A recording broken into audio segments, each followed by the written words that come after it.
माझ्या भावना ओळखून मला मातेने जवळ घेतले. तिच्या डोळ्यातूनही अश्रूंच्या धारा बरसू लागल्या.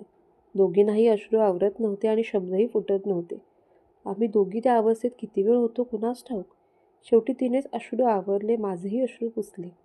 ती म्हणाली, बाळे, स्त्रीच्या जीवनाला महत्त्वाचं वळण देणारा दिवस तुझ्या आयुष्यात येणार आहे. विवाहपूर्व आयुष्य आणि विवाहानंतरचे आयुष्य हे प्रत्येक स्त्रीच्या आयुष्यातले जणू दोन वेगळे वेगळे जन्मच आहेत. पूर्वजन्मात ती सर्वांच्या पंखाखाली असते, तर उत्तर आयुष्यात तिला सर्वांना पंखाखाली घ्यायचं असतं. आपल्यापेक्षा वयानं लहान असणाऱ्यांना तर घ्यायचंच असतं, पण वयानं मोठं असणाऱ्यांना सुद्धा. तिला सर्वांना शीतल छाया द्यायची असते.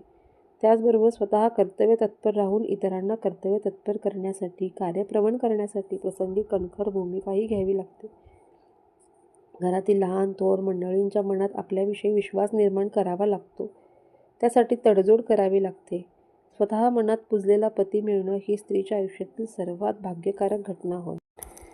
विशेषतः राजकन्यांना आयुष्यातली. कारण राजकन्यांचे विवाह राजकुलांशी संबंध लक्षात घेऊनच जोडले जातात. कधी त्यांचं बलात्हरण केलं जातं. ती माझ्याकडे बघत गूढ हसली. पुढे म्हणाली, माझे हरण करा असं सांगणारी तू इतिहासातील पहिली स्त्री असशील. श्रीकृष्णांचे अलौकिक रूप, गुण, पराक्रम संपन्न व्यक्ती तुला पती म्हणून लाभणार आहे, मला जावई म्हणून लाभणार आहेत. यापेक्षा थोर भाग्य कोणतं? त्यांच्यावर तू पूर्ण विश्वास ठेवशीलच. पती पत्नीनं एकमेकांवर पूर्ण विश्वास टाकायला हवा. ते तनानं मनानं एकरूप व्हायला हवेत. कधीही एकमेकांविषयी संशय घेऊ नये. संशयाचं बीज हे कलहवृक्षाचं बीज आहे, हे विसरू नकोस. ते मुळातच रुजायला नको. त्यासाठी आपल्या मनाची विश्वासभूमी सुपीक हवी. तिथे सतत सद्विचारांचं पीक यायला हवं. म्हणजेच त्याला तशीच सकस फळं मिळतील. श्रीकृष्णांची तू अर्धांगिनी होणार आहेस. त्यांच्यामध्ये तू पूर्णपणे एकरूप हो. त्यांचा श्वास हो. त्याचबरोबर त्यांच्या घरातील सान थोर मंडळींचा आधार हो. रुक्मिणी, ही सारी कर्तव्य पार पाडतानाच प्रजेची आवडती राणी होशील याविषयी माझ्या मनात संदेह नाही. ती आणि मी किती वेळ बोलत होतो कुणास ठाऊक. तिने हळूच माझे बदन तिच्या हातात धरून माझ्या डोळ्यात बघत ती म्हणाली, मी आता निघते. या मंगलप्रसंगी असे विधान करून ती थोडीशी हसली. नंतर पुढे म्हणाली, होय, श्रीकृष्णांचं आगमन, तुझी इच्छापूर्ती यापेक्षा अधिक मंगलमय प्रसंग या कौंडिण्यपुरात दुसरा कोणता असू शकेल? तर या अपूर्व प्रसंगी अनेक मान्यवर, नातेवाईक, सुहृद असे लोक येणार आहेत. त्यांचा योग्य तो मानसन्मान, आहार विहार, विश्रांती या गोष्टींकडे लक्ष देणं हे माझं कर्तव्य नाही का? आचार्य सुदैवांचा संदेश आल्यापासून माझ्या मनावरचं ओझं उतरलं आहे. 12 हत्तींचं बळ आलं आहे बघ माझ्यात. दुःख एवढंच आहे की माझ्या जावयाची पूजा माझ्या नशिबात नाही. असो, मी मानस पूजा करीन. पुढे कधीतरी संधी मिळाली की ती उणी भरून काढीन. तू आता तुझ्या सख्यांशी बोल.